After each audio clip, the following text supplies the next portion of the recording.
માં સુખદેવસિંહભાઈ તેમજ રાજભા એને આંગણે આજે આવડી મહેનતની બધી ભેટી થઈ છે. તો અમે દિવસના કોઈ દિવસ બહાર નીકળતા નથી. અમે રાત્રે 3 કલાક નીકળી છે, 8 થી 11. આજે આ ગોહિલવાડમાં પહેલવેલા પ્રસંગોમાં કે ક્યાંય હું જાતો નથી.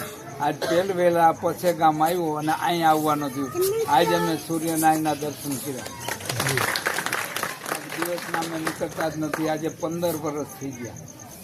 દવાખાને જવાનું હોય તો જ બહાર નીકળવાનું, અમદાવાદ કે કંઈ જવાનું થાય તો દવાખાનાની છૂટ રાખી, બાકી દિવસના બિલકુલ બહાર આવતા નથી. અમારા આશ્રમના નિયમો એવા છે. અમારા વખાણ નથી કરતો, પણ તમને ખ્યાલ આવે કે સાધુ હોય છે પણ કઈ રીતે રહે છે.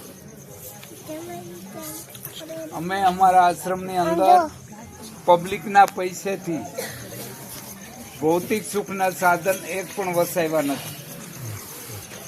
આશ્રમની અંદર ટીવી નહીં, ટેપ નહીં, રેડિયો નહીં, ફોન નહીં, મોબાઈલ નહીં, ગાડી નહીં, મોટરસાયકલ નહીં, પેદલ સાયકલ પણ નહીં. કોઈ વસ્તુ આશ્રમની અંદર રાખી નથી. મોબાઈલ આશ્રમમાં તો નથી રાખ્યો, પણ બીજા કોઈનો હાથમાં લઈને મેં વાત નથી કરી. મોબાઈલનો વૈડો જ નથી. અમે પ્રભુ ભજન કરી સાધના કરીએ છીએ.